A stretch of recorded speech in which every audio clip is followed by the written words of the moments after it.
Y bueno, como nos tiene acostumbrado Cubanet, yo sinceramente me quito el sombrero con el trabajo que están haciendo en este medio independiente.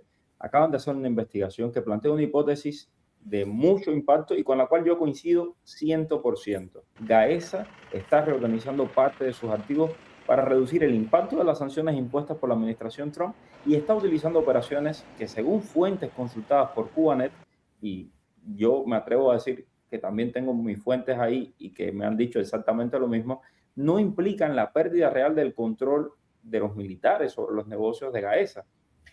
Vamos a hablar de este tema con Claudia Cuello, periodista de investigación de Cubanet, una de las autoras del trabajo. Claudia, gracias por acompañarnos aquí en Martí. Siempre es un placer tenerte. Muchas gracias, Mario. Un placer saludarte, un placer también compartir en este espacio esta reciente investigación que publicamos en Cubanet. El hallazgo más importante de esta investigación y qué los ha llevado a concluir esto de que Gaesa está tratando sencillamente de camuflarse para evadir las sanciones del secretario de Estado Marco Rubio, del presidente Trump, y que en realidad no están perdiendo este conglomerado militar que controla más del 70% de la economía cubana.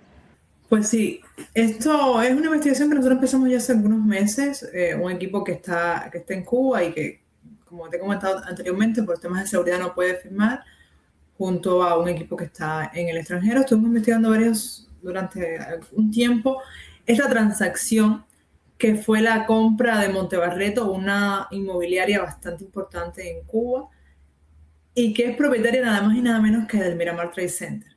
Quienes conocemos Cuba, La Habana, sabemos que es un conjunto de edificios bastante lujosos para el estándar de Cuba, que eran el centro de negocios más importante de la isla. Era un conjunto de oficinas donde estaban ubicadas las oficinas de empresas extranjeras que radicaban en Cuba, o la mayoría de ellas. Esta transacción se cerró en junio, pero ya había empezado a hacerse desde meses anteriores. Y nosotros nos llamó la atención de que ellos la empezaron a hacer aún cuando las medidas, el paquete este de 176 medidas que anunció el Estado cubano y que permitía la venta de activos importantes, aún no estaba aprobado por la Asamblea, ya ellos estaban haciendo esto. Que, pues bueno, muestra un poco lo que sabemos, que la Asamblea es un circo, que las decisiones en el país no se toman ahí, porque esto ya lo estaban haciendo desde antes. Y lo que encontramos investigando esta transacción es quién estaba detrás de esta operación de comprar Montebarreto, comprar la inmobiliaria y comprar lo que es el centro de negocios de Miramar Trade Center. Y es una empresa que tiene una historia de larga data de servicio, de cercanía, de hacer negocios con el régimen cubano, que es lo que nos permitió sustentar la hipótesis de la investigación. No estamos frente a transacciones del régimen para encontrar divisas frescas en un momento que la crisis los tiene totalmente asfixiados como nunca antes, sino que ellos están agarrándose de sus antiguos aliados, poniendo las propiedades a nombre de sus antiguos aliados para tratar de que las sanciones norteamericanas no lleguen a ellos, porque Ceiba Investment es un fondo registrado en Reino Unido y por tanto debería estar a salvo. Sí. Allá iba. Ceiba Investment es una compañía que acabamos de escuchar al secretario Rubio sancionándola y todos nos quedamos así, Ceiba Investment, ¿qué será Ceiba Investment? Bueno, ustedes ya lo han descubierto y lo han publicado. Una compañía que está en el Reino Unido, el Having Bank, aquel banco, ese banco de Cuba. Sí, son compañías muy similares. Para que tengan una idea de cómo funciona todo esto. Y esa es la compañía que está detrás de la compra de este centro de negocios de Miramar. Adelante. Esta compañía está haciendo negocios con Cuba desde los años 90. Inició con un nombre, luego en el 2000 se bautiza como Ceiba en referencia a este árbol tan arraigado en la cultura popular cubana y ha sido dueña de no solo ellos compartían con Gaesa, porque ellos han trabajado de la mano de Gaesa durante muchos años, porque en Cuba es imposible trabajar como inversor extranjero con alguien que no sea Gaesa, si Gaesa controla la mayor parte de la economía. Y ellos, Cimex, que es una de las figuras de Gaesa, era el dueño mayoritario de esta inmobiliaria y Ceiba tenía el 49%. Y lo que han hecho con esta transacción es pasarlo completamente a Ceiba. Además de eso, Ceiba también tenía participación en 5 hoteles de Meliá la cadena española que pues, más presencia tiene en Cuba, también la cadena española que tanto lobby hace en España para que las sanciones hacia Cuba no proliferen, para que el acuerdo de cooperación hacia Cuba y le sigan llegando fondos al régimen cubano se mantenga, que Meliá ha hecho mucho lobby para esto y por supuesto porque tienen intereses económicos en la isla y uno de sus partners más importantes es Ceiba Investment. Es una empresa que había pasado bastante bajo el radar, que no se conocía mucho de ella, pero que nosotros habíamos estado investigándola. Bueno, hay desde 2019 un pequeño acercamiento a ella en Cubanet, y ahora con el auge que ha estado tomando, porque ha estado como buscando la manera de absorber negocios que eran de Gaesa, quisimos retratarla de nuevo y mostrar cómo Gaesa no quería vender sus propiedades a cualquier inversor, sino depositarla en inversores que habían sido de confianza para ellos durante décadas. Y hay algo sumamente interesante en el reportaje que ustedes publican, y es que la compra no fue una compra como, vamos, aquí tienes el dinero por estas acciones. Fue financiada con recursos de la propia empresa adquirida. Es decir, estamos hablando de que hay un país que está en completa bancarrota, no tienen dinero para nada, pero están vendiendo sus activos y no lo están vendiendo por dinero. ¿Cómo es eso? Sí, esto es un detalle que yo creo que muestra cómo la transacción ni siquiera parecía tener un sentido económico. Como te decía, Cimex era dueño de una parte de la mayoría de la empresa y la otra parte la tenía Ceiba. A la hora de vender la empresa, lo que uno pensaría que tiene más sentido en la economía cubana es tratar de captar divisas, tratar de captar dinero fresco que entre a la economía tan depauperada que tiene el país. Pero lo que hizo Ceiba fue invertir los mismos dividendos, las mismas utilidades que ellos habían obtenido de la empresa para captar la empresa entera. De alguna manera no entró divisa fresca ninguna al país, y por eso que nosotros consultamos múltiples fuentes, además de los registros comerciales. Una cosa muy importante que hay que destacar es que al ser un fondo registrado en Reino Unido, ellos tienen que responder a las leyes de transparencia del Reino Unido, además de que ellos cotizan en la bolsa desde 2018. No es una empresa cualquiera, es una empresa de un capital bastante grande, es una empresa sólida, importante, y si tú quieres invertir en Cuba, la persona o la gerencia que tú buscas, el fondo que tú buscas era Ceiba. Así de importante eran ellos para el país, para el régimen cubano. Y en este caso, pues lo que han hecho ha sido una operación que los funcionarios que entrevistamos lo describieron como una pantalla. Era algo que no era necesario, que fue cambiar nominalmente al dueño para evitar las sanciones norteamericanas. Nosotros, como práctica del periodismo, tratamos de contactar a Ceiba, llegamos incluso a contactar a Sebastián Berger, que es un nombre muy recurrente en esta historia. Es un abogado neerlandés que ha trabajado con Cuba desde los años 90 y que es la persona que dirige las operaciones de Ceiba en Cuba. Él nos respondió, por supuesto, él negó que ellos tuviesen algo que ver con Gaesa, negó que la compra fuese una estrategia de Gaesa para seguir teniendo cierto control o para seguir con las propiedades sigan en personas de confianza.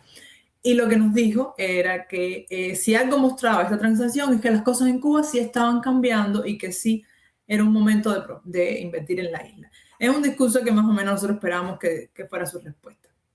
Lo que no sabía Sebastián Berger ni nosotros en el momento que le entrevistamos es que 2 días después el Departamento de Tesoro los iba a tener en la mira y iba a hacer una investigación y además iba a sancionarlos. Es muy interesante porque, y aquí vamos a otro conocido de ambos, Roberto Carlos Chamizo González, que tú muy bien reseñaste en Cubanet, hiciste toda una investigación sobre este personaje. Es otro de estos lugares, yo le llamo el lugarteniente del cangrejo, tiene varios, pero este tipo de personas son los que controlan grandes negocios dentro de Cuba. Hoy, por ejemplo, en el caso de Chamizo, sé que le han entregado una serie de negocios. Desde hace rato él venía hablando de eso con sus amigos y tal, y ellos no los hicieron saber. Y es parte de toda esta estrategia de camuflarse. Le dan el negocio a un tipo que aparentemente es privado y para que lo gestione. Y entonces te venden el cuento de que las cosas están cambiando, de que hay que invertir, pero en realidad todos sabemos quién controla el negocio, y el negocio es controlado desde lo alto de la familia Castro, específicamente por Raúl Guillermo Rodríguez Castro, el Cangrejo, quien es quien está cortando el bacalao, evidentemente, en Cuba. Ahora, si esta estrategia se confirma, ¿no?, de que Gaesa está desprendiéndose de los activos en apariencia, en pantalla, en teoría, y Washington continúa ampliando las sanciones, ¿qué impacto puede tener esto tanto para Gaesa como para estos inversionistas extranjeros que mantienen negocios en Cuba? Yo creo que este golpe que se le ha hecho a Ceiba va a ser bastante aleccionador para las compañías extranjeras que seguían en Cuba y que estaban tratando de buscar la manera de burlar el embargo, de burlar las sanciones, porque las sanciones no están siendo superficiales, no están siendo decorativas. A veces uno ve que las personas en Cuba ya están tan desesperadas que quieren que pase algo rápido. Y nosotros podemos entenderlo porque están sin electricidad, están sin alimentos, están en unas condiciones que simplemente yo creo que podrían ser comparadas con Haití en nuestro continente. Ningún otro país está viviendo hoy como se vive en Cuba. Pero cuando uno lee la letra pequeña de las sanciones y busca a quiénes las están dirigiendo, la persona que esté detrás de esto está estudiando bastante bien al régimen cubano, está estudiando bastante bien dónde golpearlo, porque Ceiba, como te decía, no era una empresa cualquiera, es una empresa de puntería, es una empresa que estaba detrás de las grandes inversiones en la isla y que además era un socio muy importante para Gaesa, como lo es también Meliá, que vimos que acaba de anunciar que se están retirando de Cuba. Nosotros, pues como prensa, nos toca investigar entonces si es realmente que están saliendo de Cuba o si quieren hacer una especie de estrategia como la de Ceiba y Gaesa, de vamos a nosotros a operar y a gestionar los hoteles y no Gaesa, cuando realmente sabemos todas las personas que conocemos el régimen cubano, que lo hemos investigado, cómo ellos son incapaces de ceder las propiedades, que con tanto esfuerzo y con tanto hostigamiento han logrado mantener bajo su poder. Y esto yo creo que es una lección que va a quedar para el gobierno cubano de hasta cuándo ellos van a hacer este juego del gato y el ratón, porque lo que está demostrando Estados Unidos, al menos a mí me lo demostró con estas sanciones, es que están un paso por delante. Tú vas a vender la inmobiliaria a Ceiba, yo voy a sancionar a Ceiba. Tú vas Antes entonces... lo hicieron con Mariel también. En el Mariel hicieron lo mismo, vendieron Exactamente. final. Que eso es otro de los hallazgos de nuestro reportaje. Como mismo ellos hicieron esto con Ceiba y la inmobiliaria Montebarreto y el Miramar Trade Center, ellos están buscando la manera de el Mariel y los negocios que hay en el Mariel, cedérselo también a otros socios de larga data, personas en las que ellos confían, y lo mismo quieren hacer con la hotelería en Cuba. No hay mucho más que repartir, porque no hay mucho más en Cuba que funcione en estos momentos debido a la mala gestión del gobierno cubano durante tantas décadas. Pero lo que ellos están buscando es precisamente no desprenderse, sino cambiar nominalmente los dueños para que las sanciones nos lleguen a ellos. Y el Departamento del Tesoro, quizás el secretario de Estado, la administración, las personas que estén, el equipo que está trabajando en esto, parece que va un paso por delante. Y cuando el régimen cubano trata de dar un golpe pequeño, pues viene un golpe más grande detrás. Bueno, pues esperemos que sigan los golpes. Yo tengo entendido que están acercándose a empresas americanas para el tema de los hoteles, para venderles el caramelito envenenado de venga. Aquí tienen sus hoteles, ustedes los pueden gestionar y tratar de que las empresas americanas hagan lobby en la administración por el régimen cubano. Todo eso lo sabe, por supuesto, el secretario de Estado y, por supuesto, la administración, y veremos cómo reaccionan a lo que están intentando gestar los castristas. Mil gracias, Claudia, por este trabajo espectacular que están haciendo en Cubanet, y desde aquí, por supuesto, vamos a seguirles dando voz y vamos a amplificar todos estos hallazgos, porque es importante que el pueblo de Cuba conozca cómo están negociando el futuro de la isla a espaldas del pueblo, cómo se están repartiendo el botín, lo que queda del botín, a espaldas del pueblo cubano, y cómo han vaciado el Estado de su contenido y se lo han dado a empresas privadas que por supuesto controlan ellos. Gracias, mi Claudia. Gracias, Mario. Estás escuchando Cuba al Día con el periodista Mario Pentón.